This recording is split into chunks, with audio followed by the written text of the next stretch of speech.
মিচিং জনগোষ্ঠীটোৰ মূলত ৰীতি নীতি পৰম্পৰা বা ৰিচুৱেল বুলি ক'লে আপোনাৰ আলি আই লৃগাং, ডবুৰ পূজা আৰু পৰাগ উৎসৱ। তো এতিয়া আমি ডবুৰ পূজাটো আমি 2015 চনৰ গোৱামুখ ৰুবাং তাৰমানে গোৱামুখ ঘোষণা পত্ৰ অনুসৰি সমগ্ৰ মিচিং সমাজত জেঠ মাহৰ 15 তাৰিখে অনুষ্ঠিত কৰা হয়। কিন্তু আমি যদি ডিব্ৰুগড় বিশ্ববিদ্যালয়ৰ এই স্নাতক মহলাৰ দ্বিতীয় আৰু ষষ্ঠ ষান্মাসিকৰ যিটো পৰীক্ষা সময়সূচী চাইছো, তাতে তেওঁলোকে 30 মে তাৰিখে দ্বিতীয় আৰু ষষ্ঠ ষান্মাসিকৰ পৰীক্ষা তেওঁলোকে দিন ধাৰ্য কৰিছে। গতিকে আগতে ডবুৰ পূজা অসম চৰকাৰৰ দ্বাৰা ৰেষ্ট্ৰিক্টেড হলিডে দিয়া হৈছিল, কিন্তু বৰ্তমান নাই সেই সূচীত। গতিকে আমি প্ৰথমতে অসম চৰকাৰকো আমি এই চেগতে আপোনালোক ইলেক্ট্ৰনিক মাধ্যমৰ জৰিয়তে দাবী জনাইছো যে এইটো পুনৰবাৰ ৰেষ্ট্ৰিক্টেড হলিডে হিচাপে ঘোষণা কৰিব লাগে। আৰু অহা যি 30 মে তাৰিখে ডিব্ৰুগড় বিশ্ববিদ্যালয়ৰ অন্তৰ্গত মহাবিদ্যালয়সমূহৰ স্নাতক মহলাৰ দ্বিতীয় আৰু ষষ্ঠ ষান্মাসিকৰ যি পৰীক্ষাৰ দিন 30 মে তাৰিখে তেওঁলোকে দিন ধাৰ্য কৰিছে, সেই দিনটোক পিছুৱাবলৈ বা আগুৱাই যি ধৰণে কৰিব পাৰি দিনটো যদি সলনি কৰিব পাৰিলে ভাল বুলি ভাবোঁ। আৰু আমিও TMPKৰ তৰফৰ পৰা তেওঁলোকক ডিব্ৰুগড় বিশ্ববিদ্যালয় কৰ্তৃপক্ষক দাবী জনাইছোঁ, পৰীক্ষা নিয়ন্ত্ৰক বৰ্ডক তেওঁলোকক আমি দাবী জনাইছোঁ যে 30 তাৰিখৰ দিনটোক তেওঁলোকে যাতে আমাৰ মিচিং ছাত্ৰ ছাত্ৰীসকলক যাতে ৰেহাই দিয়ে।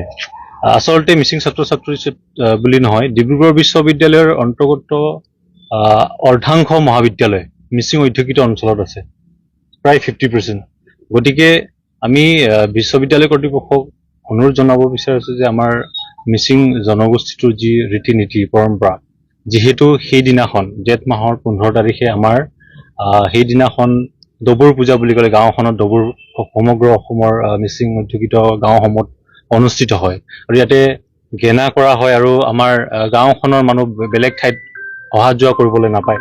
যদিও কোনোবাই তাতে অহা যোৱা কৰে তো ফাইন দিয়া হয়।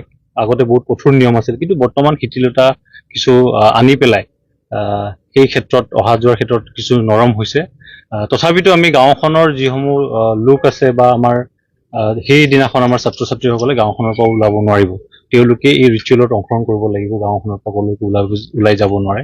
গতিকে আমি ডিব্ৰুগড় বিশ্ববিদ্যালয় কৰ্তৃপক্ষক আমি এটা অনুৰোধ জনাইছোঁ যাতে আমাৰ মিচিং জনগোষ্ঠীটোৰ ছাত্ৰ ছাত্ৰীসকলৰ সুৰক্ষিত ভৱিষ্যতৰ স্বাৰ্থত যাতে সেই দিনটোক ৰেহাই দি তেওঁলোকে বেলেগ এটা দিনত ধাৰ্য কৰে আৰু আমাৰ যিটো পৰম্পৰা নীতিক তেওঁলোকেও যাতে সন্মান প্ৰদৰ্শন কৰিব বুলি আমি আশা ৰাখিছোঁ। আৰু ইলেক্ট্ৰনিক মাধ্যমৰ জৰিয়তে আজি আমি তেওঁলোকক এই আহ্বানটো জনাইছোঁ, কিন্তু আমি অহা কাইলৈ ডিব্ৰুগড় বিশ্ববিদ্যালয় কৰ্তৃপক্ষক সাক্ষাৎ কৰি আমি তেওঁলোকক এটা পত্ৰৰ যোগেদি বা তেওঁলোকক সাক্ষাৎ কৰি এই ক্ষেত্ৰত আমাৰ যিটো সমস্যা এতিয়া অৱগত কৰিম আৰু তেওঁলোকে নিশ্চিতভাৱে আমাৰ কথা মানি ল'ব বুলি আমি আশাবাদী।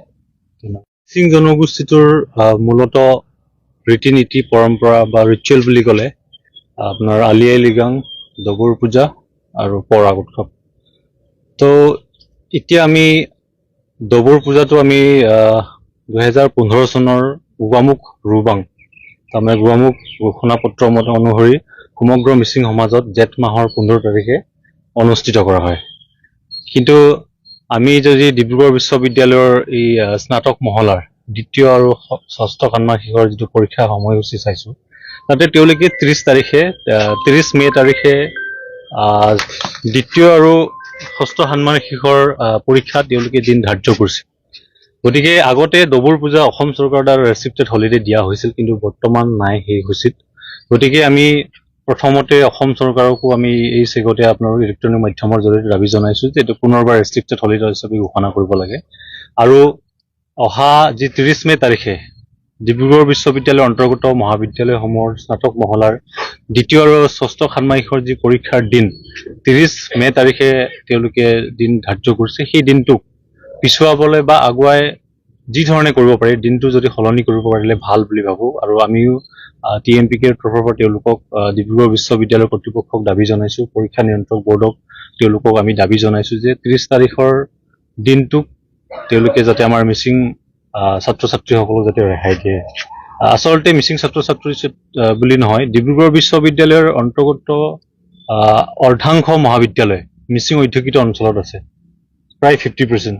গতিকে আমি বিশ্ববিদ্যালয় কৰ্তৃপক্ষক অনুৰোধ জনাব বিচাৰিছোঁ যে আমাৰ মিচিং জনগোষ্ঠীটোৰ যি ৰীতি নীতি পৰম্পৰা, যিহেতু সেইদিনাখন জেঠ মাহৰ 15 তাৰিখে আমাৰ সেইদিনাখন ডবুৰ পূজা বুলি ক'লে গাঁওখনত ডবুৰ সমগ্ৰ অসমৰ মিচিং অধ্যুষিত গাঁওসমূহত অনুষ্ঠিত হয় আৰু ইয়াতে গেনা কৰা হয় আৰু আমাৰ গাঁওখনৰ মানুহ বেলেগ ঠাইত অহা যোৱা কৰিবলৈ নাপায়।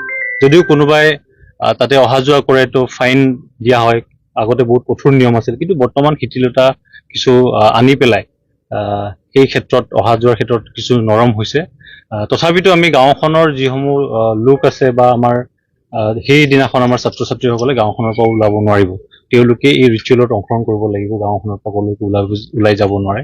গতিকে আমি ডিব্ৰুগড় বিশ্ববিদ্যালয় কৰ্তৃপক্ষক আমি এটা অনুৰোধ জনাইছো যাতে আমাৰ মিচিং জনগোষ্ঠীটোৰ ছাত্ৰ ছাত্ৰীসকলৰ সুৰক্ষিত ভৱিষ্যতৰ স্বাৰ্থত যাতে সেই দিনটোক ৰেহাই দি তেওঁলোকে বেলেগ এটা দিনত ধাৰ্য কৰে আৰু আমাৰ যিটো পৰম্পৰা নীতিক তেওঁলোকেও যাতে সন্মান প্ৰদৰ্শন কৰিব বুলি আমি আশা ৰাখিছো। আৰু ইলেক্ট্ৰনিক মাধ্যমৰ জৰিয়তে আজি আমি তেওঁলোকক এই আহ্বানটো জনাইছো, কিন্তু আমি অহা কাইলে ডিব্ৰুগড় বিশ্ববিদ্যালয় কৰ্তৃপক্ষক সাক্ষাৎ কৰি আমি তেওঁলোকক এটা পত্ৰৰ যোগেদি বা তেওঁলোকক সাক্ষাৎ কৰি এই ক্ষেত্ৰত আমাৰ যিটো সমস্যা এতিয়া অৱগত কৰিম আৰু তেওঁলোকে নিশ্চিতভাৱে আমাৰ কথা মানি ল'ব বুলি আমি আশাবাদী।